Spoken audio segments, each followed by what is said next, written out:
to go out on a limb and say this is the most often underdeveloped skill across the corporate space, and not just in FP&A, like across the corporate space. So if I had to pick one soft skill to tell the young folk, or the middle-aged folk, to focus on as early out of the gate as possible, it would be this. So if you're not naturally an excellent communicator, and you probably aren't, because most people aren't, myself included, find different opportunities to develop those skills.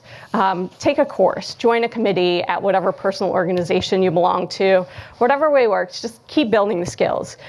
For me, my best lesson in communication was when I worked at the Wildlife Conservation Society in the Africa program.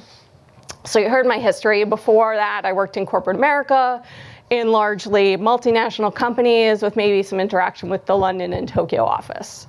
But when I had to manage 12 people remotely across 12 different African nations with various languages, various levels of communications and custom, boy, did I have to learn how to be a really good communicator really fast.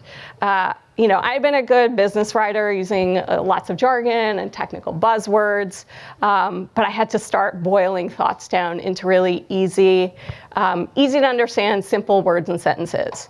Our whole life we're taught, build a big vocabulary, like high SATs, like in flashcards, right? Build a big vocabulary, but once you're thrown into a situation like this, I found that not only was it necessary to use simple language, but people of all knowledge levels really appreciate it.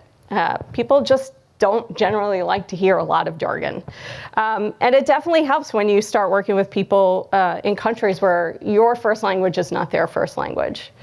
Something else that floors me is how many finance professionals can't speak in public. And maybe it's you, maybe it's the people who work for you, but I'm not even talking about giving presentations like this. It's never easy. It never gets easy, no matter how many times you do it. I'm talking about the panic that sets in when you have to introduce yourself on a video call to like a whole bunch of strangers. I recently told a coworker that I absolutely used to panic when I had to talk in class when I was in school.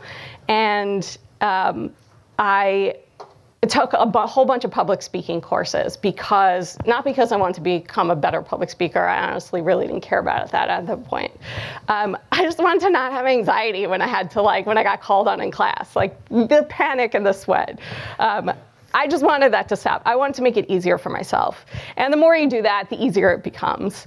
So find ways to speak regularly. I'm sure a lot of you all are speaking in meetings and presenting to your boards and stuff. But I think you probably have also found the more you do it, the easier it gets. So find little ways to speak all the time. And, please pass that along to the people who work for you too. They can maybe give a 1-minute update in your team meetings or, speak on a call. Right now, I give a 5-minute presentation at our monthly town halls. And I encourage everyone on my team to speak